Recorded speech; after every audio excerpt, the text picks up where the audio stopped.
Okay, so this is our second video, number two. Our first one together. Yes. She's Meg, I'm Mike.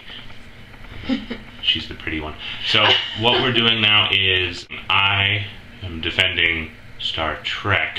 And I am defending Star Wars.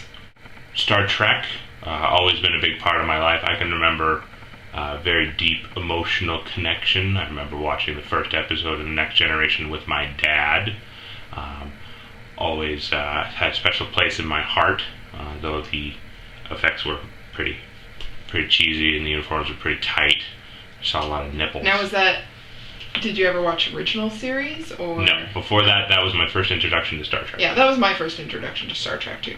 And don't get me wrong, I love Star Trek. I just love Star Wars a little bit more. Well, you love Star Wars too. I also love Star Wars. Yeah. See, that's where it's going to be a bit of a mishmash here, because we both love both, but I guess we'll just take opposite sides just for the fun of it.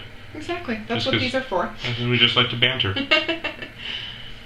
So, what are you thinking about Star Trek? Why do I like it so much? Yeah, why do you like it so much? It's a utopian view of society rather than a really dismal, crappy view in Star Wars. I think with Star Wars it gives you a little bit more of an accurate, Star Trek is kind of a pipe dream. I don't ever see it actually working in real life. Whereas Star Wars, you can tell, things like smugglers, they're never going to go away.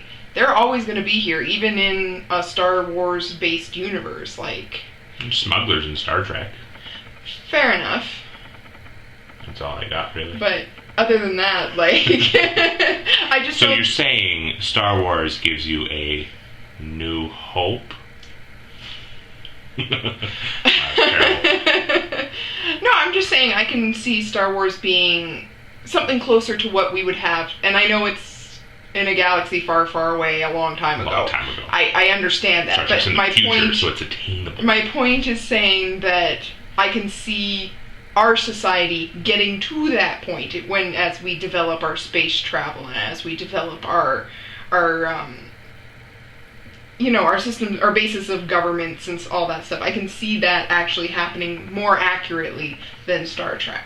I could believe an evil empire at this part in history as well, but I think it's a little nicer to think of a nice federation of planets where everybody gets along, except for the Klingons, and just roams around space checking out cool stuff and phasering the hell out of the Borg every now and again. I would love that. That would be fantastic. I'm just saying it's not that realistic. Well, and it's probably not going to happen. It happens in space. It's not supposed to be realistic.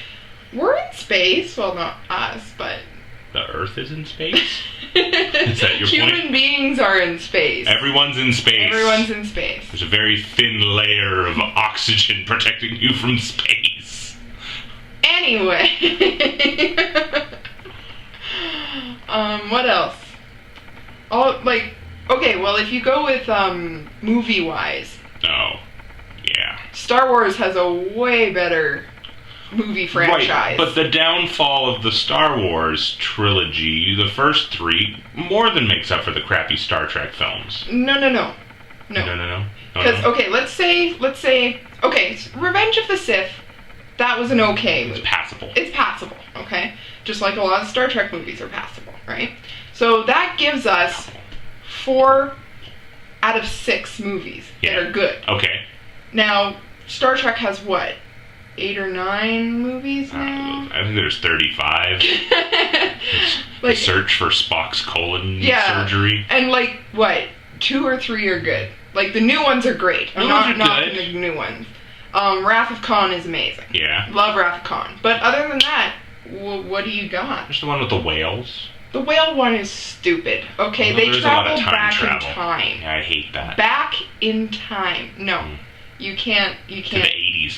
Yeah, where there's whales. Yeah. And there's whales involved. Whales are cool. People like whales. I don't like... Well, I like whales as a species. I like whales. But as a... Do you speak whale now? No, I like whales as a species, but as a major plot point in a motion picture, no, I don't think so. Meh yourself. It's a good movie. It's fun. I don't know. The time travel bit pisses me off too. Plus, you have Enterprise. That whole train wreck. I never really got into it. I kind of cut myself off. Scott Bakula should stay in Quantum Leap, jumping through time, helping people with their problems. Yeah, I agree. I completely agree. That I watched the first season of Enterprise, and it was a train wreck. And I just never wanted to watch it again. Although you did get me into, because I watched the first season of Deep Space Nine when it first came out, and it was not pleasant. I did not like it. My family, basically my whole family, stopped watching it because we're just like, this is the stupidest show on the face of the planet. And then I met you, and you're like, that's my favorite one. And I'm like, totally. Why? It's stupid. And you're like, oh, you have to get past that first season.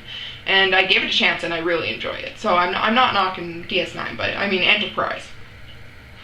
Yeah, I don't even know where that went. Yeah. They explained why the Klingons were just brown glitter people. I didn't really follow up on it, but I probably should.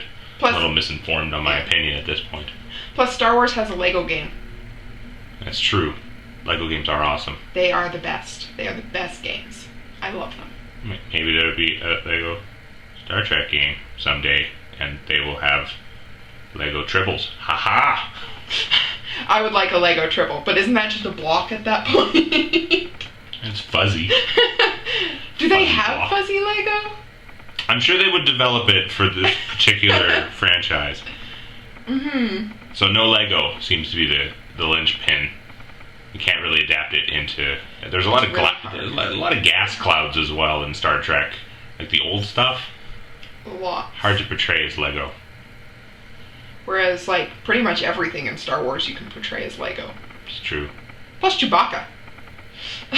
I could end my argument right there. Chewbacca. He's just a whole bunch of tribbles all glued together.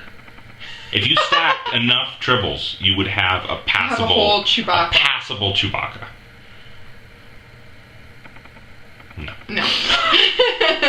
That was a terrible argument. Well, it's really all I got, because Chewbacca's pretty awesome. I do have some fun facts about Star Wars. Fun facts about Star Wars? I do. Where are they? Oh, did you know that Star Tours was in Disneyland in 1987? So this is before Disney ever owned Star Wars. They had Star Tours in Disneyland in 1987, and let me tell you, it is one of the most fun rides you can ever go on. And when you go into it, you walk under an AT-AT walker. That's pretty cool. Yeah. And, I mean, Star Trek doesn't have an AT-AT walker. Do they have any land-based vehicles? There was one, I believe, in... I think it was the most recent Star Trek film, when they basically got a warthog from Halo.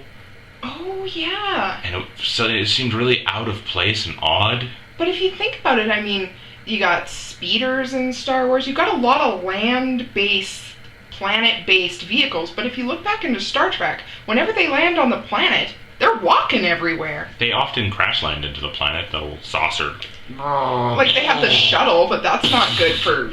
Yeah, the shuttlecrafts landing and getting out and getting walking. Back in and walking. Yeah. There's lots of walking. So they're very encouraged to be fit in the Star Trek universe. Walking is very important.